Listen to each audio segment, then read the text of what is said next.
It's over 10 years since I first visited Kay and stayed with him for a weekend or a couple of days.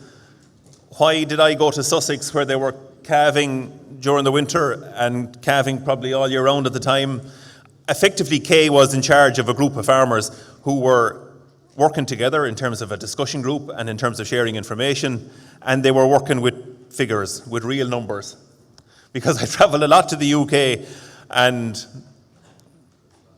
there's a lot of nonsense that they don't want to share.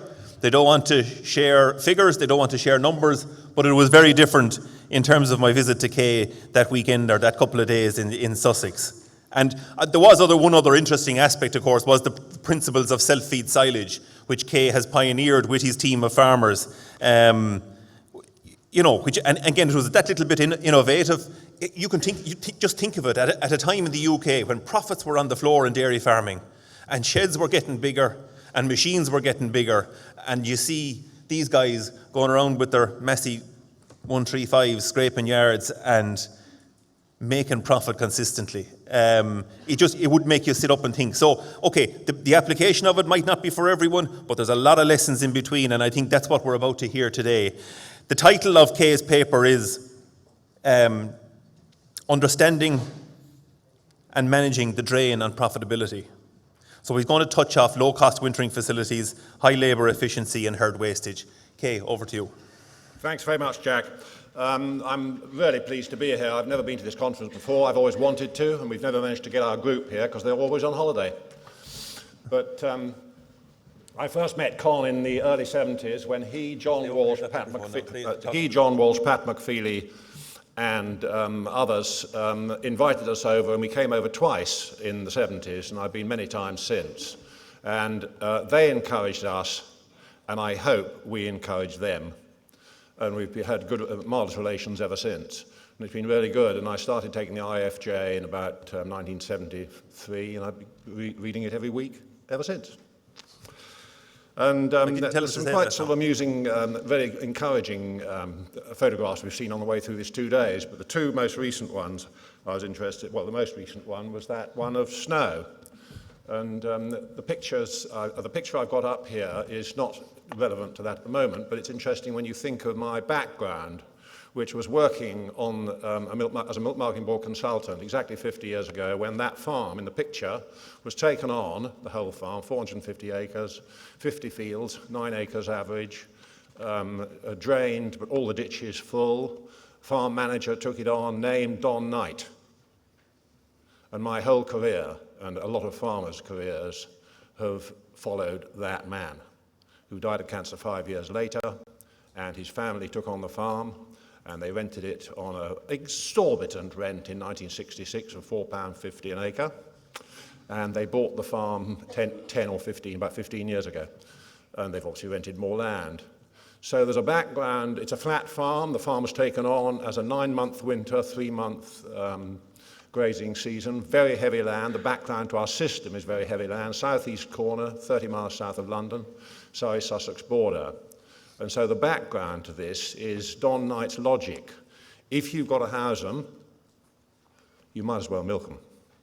And he decided then to start serving about the 24th of November. And the dates of serving ever since, slack or tight, doesn't matter. The starting date for AI in the group, in all the farms I've ever dealt with, has varied very little around that. It's come back a bit, it's come back about a week, but the range of AI start dates has hardly altered. Now, is that a mark of success or stupidity? Doesn't matter. Anyway, I thought it was rather amusing when the romance story question came up, because I had a major crisis on the farm who called me up 45 years ago, whatever. He called me up, and I assumed I had to go straight up to see him. I'm assuming he had brucellosis, because that was what was going on at the time. Major crisis, as everybody knows, at that late 60s time in the UK. Anyway, there was a car being packed, and his wife was leaving, and she ran off, and he left him with 4 young children. Anyway, I found him a new wife the next day. Meaning a few months later, but in the end, that was a rather good moment. So the reason for that picture really is that picture was taken on the 10th of September, which is 2 weeks in exactly. Does it matter? These are bulling heifers. These are pre-bulling heifers, exactly a year old, born exactly a year earlier than that picture. Okay? 2 weeks in, a proportion of the dairy herd was probably behind me, and rather than those that were in front of me, the proportion of the dairy herd that had calved at that point 2 weeks in would have been about 50%, which is the target rather than the norm. The norm's probably 17 days rather than 14 type of thing. And that was the group of animals, probably all 100 of them, roughly 4 weeks in that case, rather than 3 weeks difference between them on the best fertility. That farm, the age range in that group of animals was probably about 4 weeks. So you get a little bit of a background of where we're operating from, even though it looks as though it's Paradise Farm. Someone describes this land, and I know one or two people here have been to farms in Surrey, and they describe the land when it's wet, which it isn't at the moment, it's been a dry winter. They describe the land best demonstrated by jumping up and down when it's wet. And for an area about 5 meters around you, it shakes, you know. And it really is heavy land, so there's a sort of logic, there's a certain logic to setting out on a cheap farm, which is a really good move, in fact. Far too many expensive farms around. So there is the cheap farm and a slack stocking rate and load it with cows. And that man, Don Knight, made one mistake in his first budget when they first milked in 1966. Didn't budget for tax. Following year. And so, anyway, that's the sort of starting point. I'm only dwelling on that picture for a long time because it shows the background and shows you where we are, okay? And then, always, to me, the most important group of animals on the farm is that group. So here they are, on a different farm, either in cubicles that are outside or in cubicles that are inside. On a self-feed silo next door, which either has maize gluten in it, or nothing in it, or grass in it, or wheat feed in it, or Burr's grains in it, or rolled beans in it, or rolled wheat in it, anything you like, or nothing in it, just grass alone. They're trained. It's an integrated system. They have to be trained. They have to be. You prefer to train them for cubicles, which is not compulsory, and you'd have to train them to self-feed. And that's one group probably before Christmas, and there's another group later in the year where every single animal is eating over the wire, fully trained. And I've come across people who are very enthusiastic about self-feed until they forget in their first year they haven't actually trained the heifers. Well, they have a hard time. They had to put trailers out, all the usual halfway houses you end up with, you know. So that's probably March or so, give or take. And this is the basic system which ran until maize came along, which maize sort of took off in the late 80s, really. A bit before that on some farms. And so there you've got the normal, what we always have defined as the vertical paddock. Sorry, the covered vertical paddock. And in very early days, long before my time of self-feed in the 50s, of course, everyone put it in barns because there was no plastic and people hadn't worked out how to do it. So there is the, you might say, the simple, straightforward system, no engines running, feed 300 cows, the average herd in the group's 300 cows. So when you think of some of the figures I'm going to tell you, in gross terms, relate them to a 300 cow unit. And that herd can be fed, if you'd forgotten to do it in the morning, you were in the middle of the afternoon milking, you'd forgotten to do it, you'd be able to move and feed those cows during the life of one side in the parlour. You'd put the cups on, you run out and feed them, and you come back, you take them off. 300, 9,000 litres a day. How many of you guys, with grazing, can feed your cows that quickly? It's a minor issue, it's just interesting in terms of describing the simplicity of the system.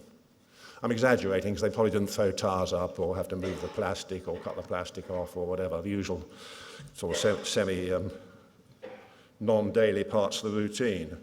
But it just pays to think and look about that when you think of the system as a whole, the integration of the system as a whole, okay? That's the other view. That's the Don Knight designed scraper, which was designed in 1965, still in use 50 years later.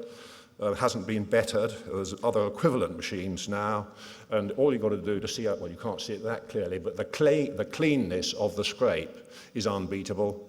It's heavy, it's big as you like, make it any size you like. And that was really the key, alongside this next photograph, also designed in 1965, of scraping forwards only.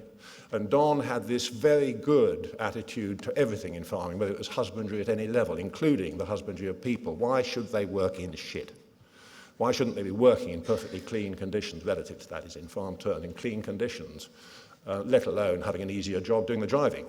So rather than driving for 2 hours with some tin pot little cheapo scraper which smears the sheet all over the yard and very little of it goes over the ramp, we had a system forever, and there's a bit of welding being done on the ramp in the last 40 years, but in relative terms that was a revolutionary idea which has lasted. They also designed at the same time a silage trailer in 1965, because I had it 8 in 5 years.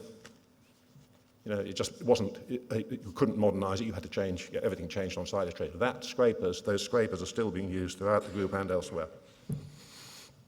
And then there's a sort of big stepping stone in a minor way, but a major way, to a more integration of concentrate feeding in the group for winter calving herds. And the first picture, actually, I'll go forward to the next one, which was mixing rape meal, which is the cheapest source of protein for these maize diets, mixing rape meal with the silage, which was pioneered by Andrew Stevens 17 years ago. And the sort of resulting, probably it took 2 years to work out how much to put in. Well, in common sense terms, what you think was the right amount. If a silage trailer is 14 tonne, and what's a bucket hold? A tonne? Well, that's what we use. What is that ratio? 7%. So in a funny sort of way, it's rather like the non-nutritional answer to how much concentrates do you feed in the parlour? 5 kg, because it doesn't slow up milking. There isn't a question of nutrition, it's a question of common sense. It's rather like Chris Knowles at the back there when he was asked, when did he dry the cows off? Well, the week before Christmas, of course. I didn't ask him when he calved, but I mean, the sort of interesting answers to logical management questions, which is what I like. And there is that being done probably last October the 1st or whatever. And that would have been 6 loads of rape in, whatever that figure is, 2,500, 3,000 tonnes silage, whatever it is, on that farm. And that was done, obviously, by an additional tractor being involved on the loader, but not the one you see, which of course is pushing it up, which is there already. And he doesn't do anything. He just pushes up what he's given there, which happens to be a mixture of stuff, and he just pushes it up. He doesn't take any longer. You take longer because you're loading for him. Self-feed concentrates, and we've been doing that for 17 years. And it works out, you can work it out at 7%. If you're on a 2/3 maize diet, none of you are probably, but if you work it out backwards, you can work it out at 1.5 to 2.5 kg, depending on the proportion of maize you're feeding. Now, that's what it works out at, so that's what we do. But it's been a major issue in the group, it really has. So let's go back one just to get the self-feed maize. So the reason that one's there is really simply because you've got the sort of maize version of sheeting up. And you've also probably haven't got, but it's a good example when you actually look at it in action. The cows eat over the wire more than the heifers. The cows spill a bit, and the heifers who eat over the heifers that eat over the wire less, eat under the wire what the cows are dribbling off. So in terms of a sort of integrated system, by mistake in a way, it works. Does it matter what the feed face is? Yes, it's all in the manual. You've got the manual in front of you. I'm not going to refer to it. You've got the sort of detailed self-feed manual, which is the longest essay I've ever written, which is still, as you can see, within one side of A4. And so as that's the sort of end of the self-feed story, right? And then I've only put this in for 2 or 3 reasons, but that picture I put in, which isn't necessary to put in, but what I want to put it in for is to point out what cubicle housing costs us to run. Now that to build, okay, 30-year-old, what are they called, shallow kennels, used up on one farm which sold up, taken out of sight by whoever this guy was for nothing to clear the site, re-put up on that farm, and that's now 20 years later. So don't ask me what they cost, but the answer is nothing, okay? In overall terms, it's nothing. What are the running costs of that? Forget the scraping up, just talk about the running costs of that. What's the bedding cost of that? Well, Don Knight did a Nuffield scholarship on cubicles in 1965, and the bedding consumption budget for him at the end of his Nuffield, he'd worked out, it was 0.15 of a tonne per cow. So here are 300 cows, that's part of them, being used. I mean, they're bedded up probably 3 times a week, not every day, through a straw chopper of one sort or another, is 40 tonne. Now, what's 40 tonne at 50 pound a tonne difference to 40 tonne at 100 pound a tonne? Well, it's either side of 10 quid. Give or take a figure, doesn't matter what it is. And so we've gone on using straw as they are. Most people use straw. People on the whole don't use as much as that. There's slightly more being used there than normal. But if you look at that as a sort of concept of a cost structure, okay, there's a layout required, etc. There's space required. But if you look at a running cost of a unit, and this is a 200-day winter using up that amount of straw, it's just interesting, it isn't that expensive, you know. It's not a big deal. Now, what's the big deal? The big deal is what it says on the picture. Plus head rope, plus breast rail. And the head rope came first, and I was giving that farm bad advice. I said, these are old-fashioned kennels, they're a bit short, they're 7 foot rather than 7'6". Don't bother with the breast rail. And he put one in, and that's why those cows are lying so perfectly. It was the final little answer, and that often happens in farming, where you're 95% there, a bit like on self-feed. The mistakes people make with self-feed are moving the wire too close, not too far away. And you've only got to sort of move half an inch back or an inch back, and you're doing it right, sort of thing. And rather like this. You get these for your particular herd, whatever size cows they are. You get the dimensions of those 2 restrainers in there, perfect. And your daily routine's good, and all the other things are good about the site, you know. And that is a pretty, there's nothing very expensive about that. And the scraping up time on that unit, where the bloke goes far too fast because he can scrape forwards all the time, is half an hour twice. And everybody in the group obviously scrapes up before morning milking and before afternoon milking, and the yard once, the overall self-feed yard once. So in total scraping terms, add half an hour for luck. It might be 1.5 hours, it might be 1. The thing that takes people more time is bedding up, because we aren't necessarily on good layouts. So that's the end of that little story there. Now I want to get on to the KPIs, get through these quite quickly, but they're just interesting. Take your choice. There's 2 pages of KPIs. What described to me as the definition is key performance indicators, and we do much more of this than we do of costings now. That if we've got within our system the key performance indicators that we've decided are important, or by elimination decided are important, these won't necessarily be the same as yours, but some of them will. Some of them will.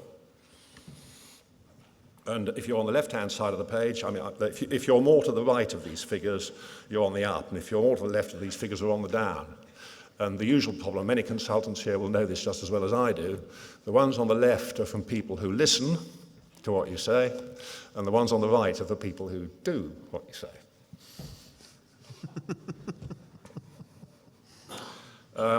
Let's just go through that.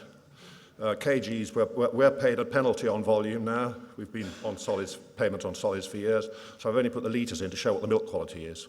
And this is, I won't go into the breeding story, it's basically New Zealand Friesian from about 10 years after Michael. And I was at the same meeting Michael was at when there was a riot after the meeting by him being knocked over by people who wanted the semen. Well, you got it 10 years before we did.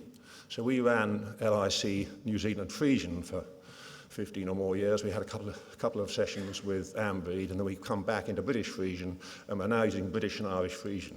So we're cross-breeding. I mean, in a way, there's a sort of circular move in our breeding every 2 to 4 years. 4 to 8 years sort of thing, so we're buying 2 years at a time, like you guys probably are. So I'm not going to say any more about that, but that's where we've ended up. Other breeds have been tried, and the key sort of early obvious things with the New Zealand Friesian were easier calving, better survival, higher solids, all the things you want. And so when you get down to this thing which says here, calving losses, which is cow calving losses at -2%, there's less than 2% average. There are plenty of 1% this year. So a 300 cow herd losing between 2 and 4 cows between the day before calving, meaning pre-calving losses and calving losses up to the end of October and November when they finish calving. During the calving period as calving losses, I don't think it's that bad a figure. It comes and goes. It might be 6 one year, it might be 3 the next. But that's what the figure is. And you could say they're not the same cows as the probable group average of 2% assisted, because the 2% assisted calvings would be probably more likely to be heifers than cows anyway. But that's sort of, I'm sure a lot of you guys are doing the same, so it's just an interesting background to that. And calf loss is what you'd expect them to be. They shouldn't be any different. Right. The last little block, how does this happen? And the service rate, the AI data we've been through, but the service rate is of the whole herd. So the worst fertility herds on the 85% side Obviously, you've got cows that aren't ready yet. So in a sort of a way, it's a slightly unfair percentage, but that's the only way of analysing it. And of course, all the others are the 98s that you've been talking about this morning and yesterday. And our conception rate's pretty awful, really. The average is nearer 55 than 50, scanned at 6 weeks, and the 6th week scan is on day 31st of January, give or take a day. So the next scan, I think people are on to their 2nd scan now, and their 3rd scan will be on the 31st-ish, comes on the next page of the thing, but on the 31st-ish, you'll have your whole, it's all there, done. And then we go on serving and we sell them for an absolute fortune to you guys who are short of spring calvers. Or autumn calvers, or any calvers. So that percentage is there, the 6-week conception rate, not brilliant at all. Now, here's the one which you won't like at all. The culling rate, the overall herd disposal rate, which includes everything. It includes the minus 150 quidders, the burners. It includes the ones that can just walk up the ramp, which is the plus 150s, or 200s. It includes the slaughters, which are 350 to 450. And they're the in-calvers, which you guys are buying, which are, well, you tell me a price. What do you pay, Tom? 1,000 to 1,200, give or take a large figure. And then, of course, that shows up on the next row. So the culling rate's not the important thing, it's the proportion that go out, the income. And the income difference per cow in the herd from one extreme to the other, selling a lot of in-calf cows at the end of lactation to you guys, or other guys, against not doing it, on the herd as a whole, can be 60,000 on that side of the herd, 50 to 60,000. Now that's the sort of figure that was being on the riddle last night, the 27,000 quid on 100 cow dairy, which was the bank figure actually, rather than the research figure, I think. But it's the same question of poor fertility, a reflection of poor fertility. So I won't sort of elaborate on that either, other than saying these are big figures we're talking about here. And the herd replacement rate, doesn't matter whether it's 20 or 27. In a way, you could argue that the chances of, when you've had a really good survival, which is under 20% culling rate, which people do have in the group, but if you have a really low figure, the proportion of animals you're selling at the high price is bound to be lower. Okay, and then the last one comes to the next page, which is part of the story that we picked up on our New Zealand trip when Arnold Bryant was the year before he retired, said, we're just looking at livestock wastage, we're just looking at young stock wastage. And he said, we've worked it out at 30-something%. And I gaily said, that sounds pretty awful. And of course, we came home and found ours was equally awful. So there we are. It looks easy, but it isn't. You'll see why. Is that all on one page? Yeah. And at the end of the day, there's a perfectly simple one area between the good and the bad. Calf rearing, overcrowding, or calf rearing in general. We've had virtually no problems in bulling heifer mobs at all of losses of any sort. But the calf rearing story isn't so much losses, it's failures. Immature animals, simple as that. Or half-starved animals, or whatever it might be. But basically, that's a responsibility issue. So we've looked at the farms very early on, back in the 90s, after Michael came to the group. But it was the Rurkora message of looking at that, because it tells you more, that figure, which isn't that difficult to work out for all you guys on seasonal calving. It isn't difficult at all. It is the best measure of good husbandry that is on the farm, and you don't need to add the money up at all. All you've got to do is count them. Just count them. And these include the loss, that 9% figure, it's bloody awful halfway down the page there. When it says 9% from wastage from tagging, which is the next day when they're born, to first calving, that will include probably 2% unidentified free martins. Obviously, it includes any casualties of any sort. And so it doesn't look a particularly good figure any more than the first lactation losses looks a particularly good figure either. But in the Holstein days, which is 25, 30 years ago, the losses to second lactation when we first started working it out were double that, or half as big again as that figure there. And so the combined figure, the bad figures on the year, up to first calving, those poor figures there always have related in my group back to either casual or overcrowded by mistake or whatever it is, calves. Husbandry. Good husbandry essential to any operation, one of the most important things in the whole operation. It doesn't need to be referred to at a meeting like this, but at this point, when you're looking at young stock wastage, that is the time to look at it. And of course, I'm generalising on a much wider field, really following that comment, by saying, what did Don Knight mean about good husbandry? Good husbandry for cows, for people. You're not going to work in shit, you're going to work in good conditions. For the land and the stocking rate and the management and the family and everything. So he was very much a good husbandry guy. And I think, I know there have been messages for us on that. And there are huge sums involved, and it's such a good thing that if you want to try and do that sum at home, it'll take you, probably a week to get all the data out. It may or may not shake you, because you've got to just not do it on 1 year. You've got to go back a few years. You've got to run 2 or 3 or 4 years together, Because you can get good years and bad years. You can get one particular group of animals which you've got stuffed with, But you've got to look at what the overall management story is, particularly on the calves. Is it because the calves are the poor farms, the ones that are born over a 6-week spread or a 3-week spread? No. It's the care of the calves. Is anyone responsible for them? Oh, no, they're down the road. Oh, no.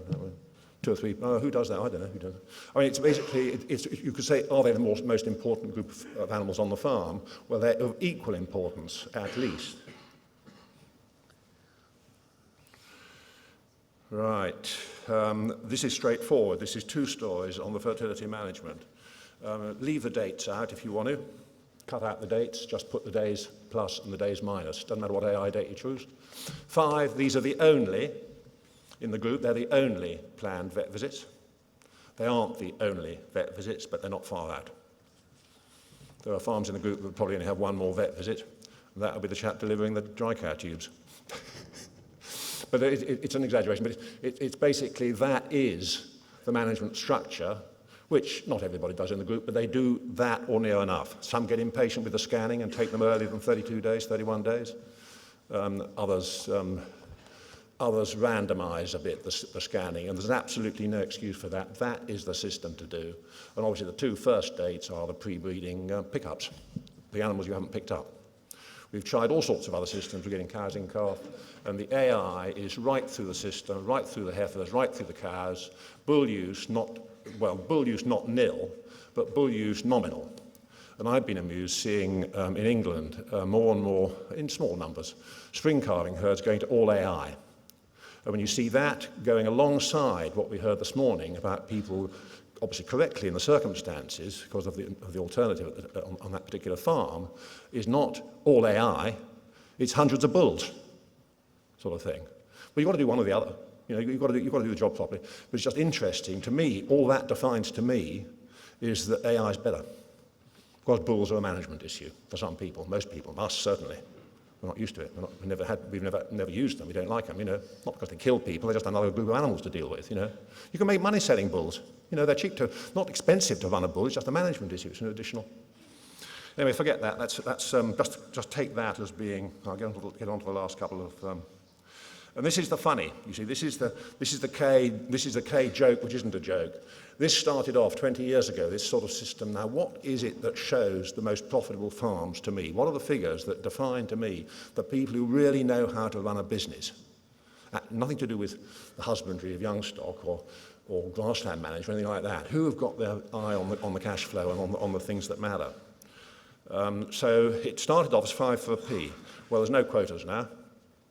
Oh, you can work some of these out per P, but we're working out in pounds per cow now. Land's cheap around us, not bothered with land.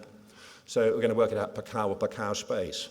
So how does the vet work out as a target rate, which people are achieving? All these are achievable figures.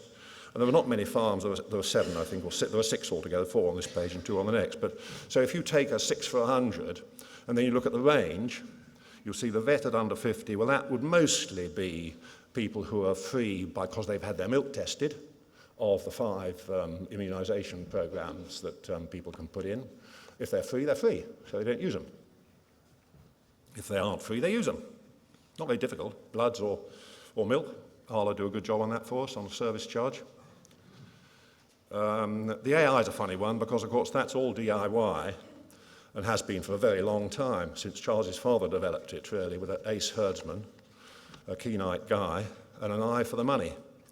And so it wasn't half straws. It was a combination of DIY, which obviously initially cheapened the job. The boys don't get nothing for doing it, but they don't get they don't get between £6 and £10 a cow for doing it, you know? They get their bonus on it or whatever they get, or it's just part of the job. So there you are with a DIY system, and then the half straws came and went in a sort of a way. The half straws worked, and what the half straws did was bring the price of semen down. And so once the price of semen came to the figure that's on there, which says £6.50, doesn't it? Yeah. We've been on £6.50 for something like, well, Charles will confirm me, 6 years, 10 years? 6 years probably. And in not the same bulls, the same company I think it is now. We're back on genus, as I said earlier. We've been out into LIC, etc. So it's quite an interesting figure because you're paying probably not £10 per contract, you're paying 6, you know, equivalent to yours, same figure.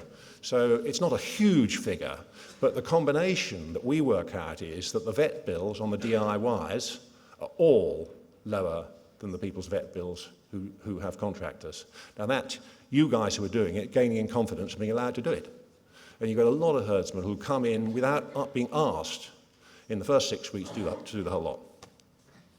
They're doing it every day. You don't see another name on the column because they want to. And then, you know, the other guys may come in, or some guy who's been trained may come in. And so that's been a picture for probably, well, it's been for all the group for the past 10 odd years, but for most of the group for the previous 20, 30 years. So that's part of our structure, okay? And then the amusing little ones at the end are, and the reason the group range is wide on AI is because some of them are doing contract. And not particularly more expensive straws, but contract. And that includes all the heifers, a whole lot. The electricity one's tricky because you can't compare, but you can compare 40,000 units a million. So if you ever get round to seeing a sort of meter for a year, and you're 60 to 80,000, and plenty of farms are, per million litres produced, you want to ask that question, is what's the technical side like, and what's the clocks like? There's a lot of money, as you can see on there. What did it say, 20 to 50? And on water, it's obvious, it's just our water costs were something like £1 a metre when we started drilling for water, and they're £1.50 now. And so on a farm, on a 300 cow herd, you're saving more than 10,000 a year. And so the sort of structure of these costs is, and of course electricity and water are linked, and you could perfectly well work that out per litre and it wouldn't be silly. Okay. And then this is one which we've always had a good service from our milk buyers, whether it was Milk Link or Arla, on testing every pickup, always, meaning for the past 25 years or so. So, which we insisted on. It was our initiative that helped them and made them do it. Not the payment one on Arla, but on the earlier ones, to get alternate day pickup. You know, basically, the test would come up before the next pickup. And that's what goes on in life. That's reality. That is reality. Okay? So what might we record for the two things mentioned there? Either because we're told to or because we want it to, you know. And then the amusing one is the sixth, which has only recently been added. And this is the comparison of a self-fed and grazed herd, including the yard work, basically. And when you go home, you won't be able to work this out, because you've got a tank you're doing all sorts of things out of. But it's quite funny, if you worked it out, I bet it would come to not very far out for that. That's 4,000 litres for a 300 cow dairy, give or take. One of our 300 cow dairies. It's about 4,000 litres on yard stuff. And you think that was a grazing only system. Well, it is. You've only got the yard tractor going for a bit longer than the yard tractor's doing the same number of hours as you guys. He's only driving around the yard instead of driving up and down the track, isn't he?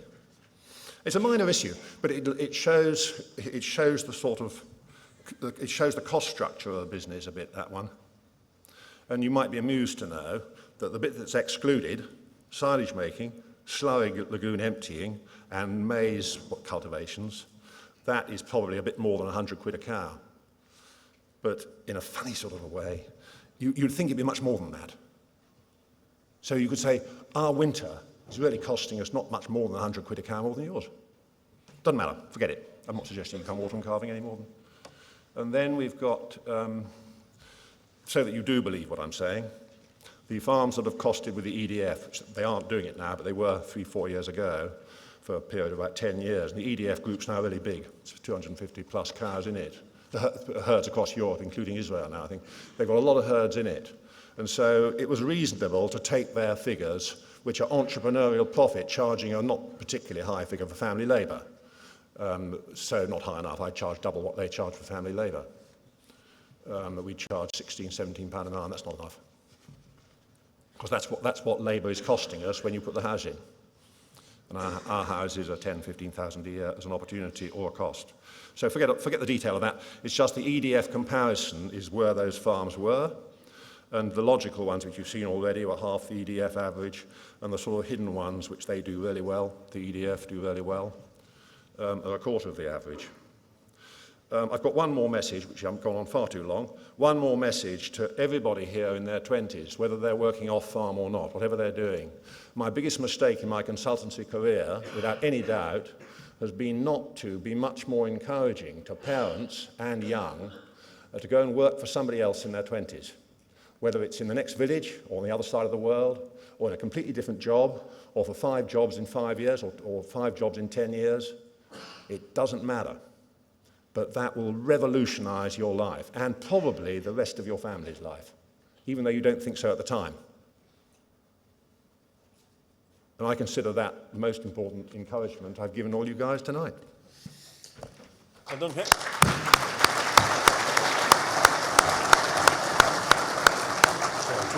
No, you're good. Excellent. So we're open for questions.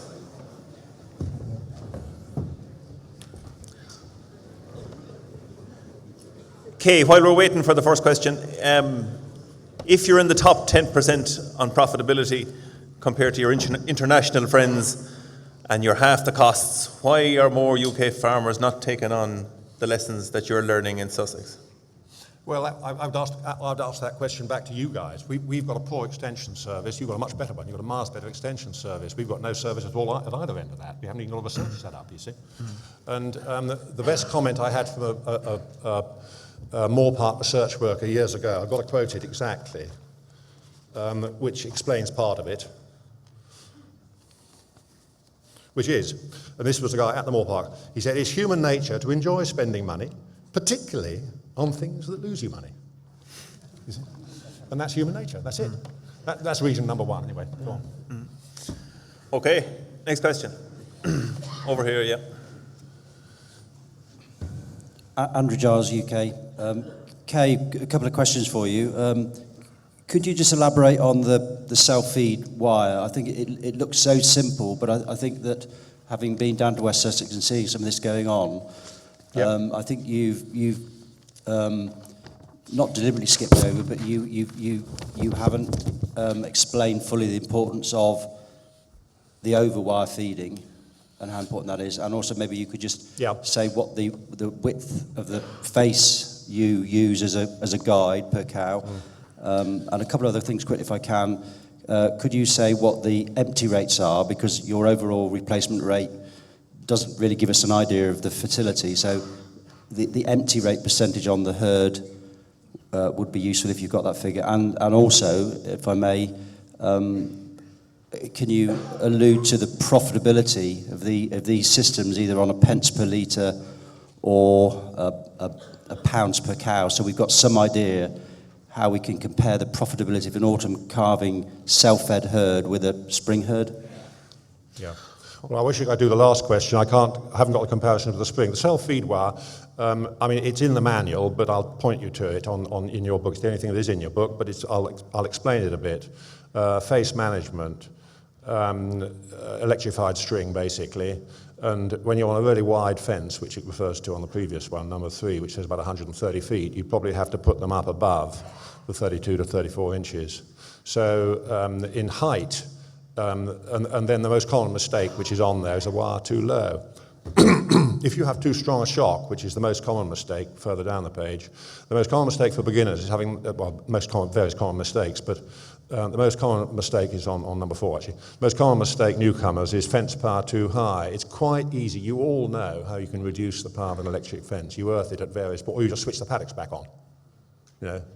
And so that's relatively easy to sort out. It's a very common mistake. The distance from the face, which may be the end of your question, it may not, is where most mistakes are made. People react and overreact, and that's why I've got on item 5 in the book, it says, stock learn, managers take a little longer. The people who interfere with it, they panic and they put the wire too close. The most common mistake with the wire is too close. And it's perfectly simple to see when it's too far away. I wasn't going to put extra pictures up, but you can sort of see the balance with the rumen. I think a nutritionist might or might not agree with me. The rumen works at 99% rather than 102, sort of thing.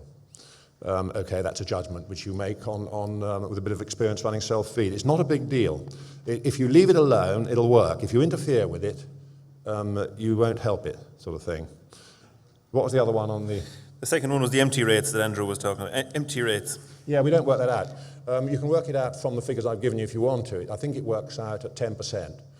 If you work out somebody's selling 50% of their in-calf cows to somebody else. So if the cow disposal rate's 27% and 50% of them are going out, half of that lot are going out, I can't remember what it is now. If half of them are going out in calf, you can work a figure backwards. It doesn't really matter. We're not interested in that. What we're interested in is what the income is. And we go on serving after the end of January for sale. We're selling. A lot of people are selling. Have got cows for sale, really by mid-January, actually, comfortably.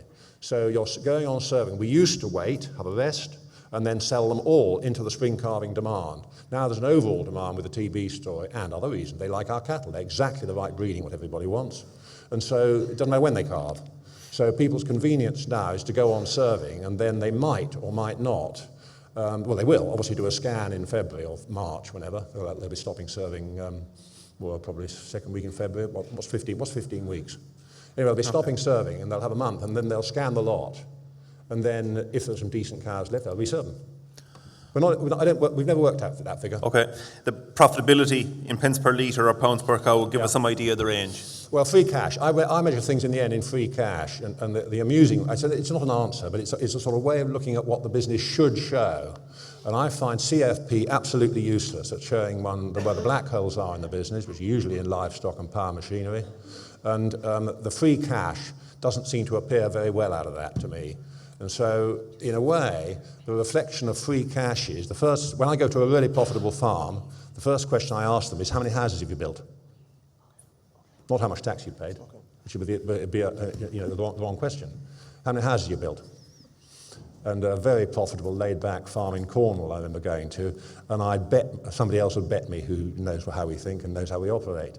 And he'd said 6, and I said 6, and the bloke said, yes, I've built 6 in probably 10 or 15 years or something, to let out. So what is the reflection of free cash? Could be anything, but it's free cash. And that's the first, I won't answer the question in any more detail, but that's the first way I would look at it. And so when you see people at different stages of development, and the reflection in the group was, in the MilkLink, the brilliant MilkLink days after Jim Harrison set the structure of that business up so well, was when the entitlements, when MilkLink started doing well, the free cash was there, the milk price had gone up, and the entitlements were available as a discount, paying 10%, and then 5 years later, Arla paid us out on double. Bit of free cash there, I can tell you. Okay, have we a final question for Kay? We're running tight enough on time. Over here. You have one, sorry? Yeah, perfect, can't see with the light. Hello. Yeah, Joe Vernon from Cornwall. I just wondered if you could explain what you would see as the key differences between the performance of the top farms in your group and the bottom farms, whether it's just cost control or how they're improving performance. I would say it's more husbandry than cost control. It's livestock husbandry, livestock losses, employee, people differences, big people differences, we're all human, everyone's got them, we've got them. I'm not going to put TB in there. There's a sort of red herring with TB because everyone's got it, but which are obviously included in my averages, and we've got a few of those. But I would put that down in the area. All I'm going to do is widen that into people and young stock rearing. The rest of it's easy. The bulling heifer performance in the group is absolutely consistent. That we have that figure, I think it was on the thing, but I didn't point it out, of the percentage of heifers that calve in 3 weeks. And there's virtually nobody under 75% in 3 weeks. 3 weeks, heifers, calving. And there's 1 or 2 hundreds, but not many, or 1 a year. Not particularly to do with, we don't synchronise. You know, there are odd farms of synchronised, but I wouldn't put them in there because that synchronisation is either 75% conception or 35% or 50. So you're taking I would take a wide view of synchronisation, and that's partly why we don't use it. We don't need to use it. Good fertility, yeah. Okay. Any final question? Kay will stay with us, but if there's any final questions on Kay's session, I mean, to mention Kay, I suppose, that one page that is in the Yeah. that's the nuts and bolts of what Andrew Giles was asking about in terms of wires, etc. There's a page in the booklet in terms of the details. And hopefully the other stuff will come through on the end of conference. I'm very sorry that it wasn't in, some of it wasn't, that you hadn't seen the other figures, but that should come out at the end of conference report. Okay. Thank you very much, Kay. You're going to stay with us, but we might get a question or two afterwards.